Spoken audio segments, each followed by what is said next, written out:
और अब रायपुर से बड़ी खबर, एक बार फिर से कोरोना का ग्राफ बढ़ने लगा है। रायपुर में पिछले 2 दिन में मिले 4 नए कोरोना पॉजिटिव मरीज। पॉजिटिव निकलने दोनों मरीजों की स्थिति सामान्य है। जो मरीज पॉजिटिव निकले हैं फिलहाल स्थिति उनकी सामान्य बताई जा रही है। जीनोम सीक्वेंसिंग के लिए सैंपल भेज दिए गए हैं। तो रायपुर में एक बार फिर से कोरोना के जो केसेस हैं वो मिलने शुरू हो गए हैं। जीनोम सीक्वेंसिंग के लिए सैंपल भेजे गए हैं जिन लोगों में कोरोना की पुष्टि हुई है। तो कोरोना का ग्राफ एक बार फिर से रायपुर में बढ़ने लगा है। पिछले 2 दिन में 4 नए कोरोना के पॉजिटिव मरीज मिले हैं। ऐसे में पॉजिटिव निकले दोनों मरीजों की फिलहाल स्थिति सामान्य बताई जा रही है, लेकिन जीनोम सीक्वेंसिंग के लिए सैंपल भेजे गए हैं।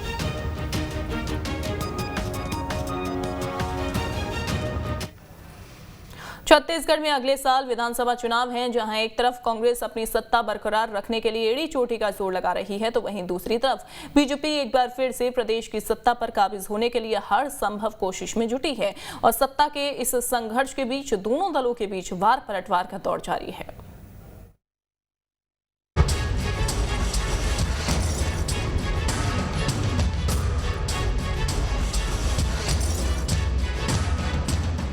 छत्तीसगढ़ में अगले साल होने वाले विधानसभा चुनाव को लेकर बीजेपी और कांग्रेस दोनों दल अब मिशन मूड में जुट गए हैं। मिशन 2023 की तैयारियों में जुटे दोनों राजनीतिक दलों के नेता अब कार्यकर्ताओं को खुश करने की जद्दोजहद में लगे हुए हैं, क्योंकि दोनों दलों के नेताओं को पता है तो सत्ता के मुहाने पर खड़ा होकर भी जीत का स्वाद चखना मुश्किल हो जाएगा। यही वजह है कि अब दोनों दलों के बीच अपने अपने कार्यकर्ताओं को खुश करने की होड़ लगी हुई है, खासकर बीजेपी, क्योंकि लगातार 15 वर्षों तक छत्तीसगढ़ की सत्ता की चाबी अपने हाथ में रखने वाली बीजेपी इस वक्त सत्ता के दूसरे सिरे पर खड़ी है। ऐसे में बीजेपी नेता कार्यकर्ताओं में जोश भरने के लिए हर संभव कोशिश में जुटे हैं। भारतीय जनता पार्टी कार्यकर्ता आधारित पार्टी है। कार्यकर्ता के बल पर हम चुनाव लड़ते हैं।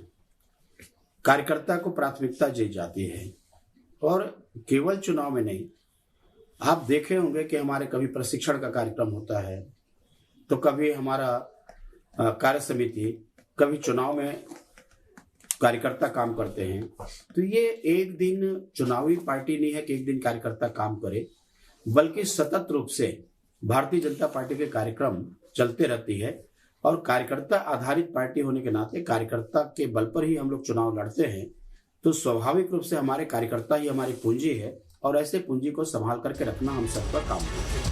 निश्चित तौर पर बीजेपी एक काडर बेस्ड पार्टी है और दुनिया की सबसे बड़ी पार्टी होने का दावा भी पार्टी कार्यकर्ताओं के दम पर ही करती है। यही वजह है कि बीजेपी नेता और पूर्व नेता प्रतिपक्ष धर्मलाल कौशिक ने कार्यकर्ताओं को पार्टी की पूंजी करार दिया।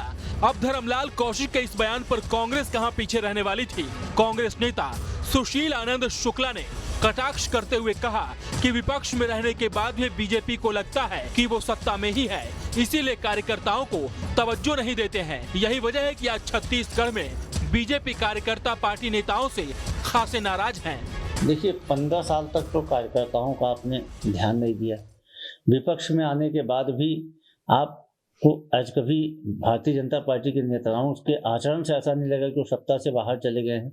उनके अंदर में सत्ता का 15 साल का गुरूर अभी भी समाया हुआ था, जिसके कारण भारतीय जनता पार्टी के कार्यकर्ता हताश और निराश है। और यही कारण है कि भारतीय जनता पार्टी लगातार 5 उपचुनाव, नगरीय निकाय में सारे महापौर के चुनाव, जिला पंचायतों के सारे चुनाव हार चुकी है। अब यदि कार्यकर्ताओं को मानने मनाने की बात वो कर रहे हैं, उनके घर खाना खाने की बात कर रहे हैं, तो कार्यकर्ता अपने नेताओं पर भरोसा नहीं करेगा। गौरतलब है कि सियासत में ना तो दोस्ती स्थायी होती है, न ही दुश्मनी, और कार्यकर्ताओं को भी अपने नेता के साथ एक पार्टी से दूसरी पार्टी का पटका पहनने में ज्यादा वक्त नहीं लगता है। ऐसे में कार्यकर्ताओं की नाराजगी के बहाने कांग्रेस भी उन पर डोरे डालने से पीछे नहीं हट रही। सुशील आनंद शुक्ला ने तो यहाँ तक कह दिया कि भारतीय जनता पार्टी 3 गुट में बटी हुई है। भारतीय जनता पार्टी में इसमें 3 स्तर पर विश्वास चल रहा है। पहला, केंद्रीय नेतृत्व छत्तीसगढ़ के नेताओं पर भरोसा नहीं कर रहा है। छत्तीसगढ़ के नेताओं पर जनता भरोसा नहीं कर रही है और छत्तीसगढ़ के नेताओं पर उनका कार्यकर्ता भरोसा नहीं कर रहा है। तो भारतीय जनता पार्टी कुछ भी कर ले, उनकी सारी कवायद फिजूल साबित होगी।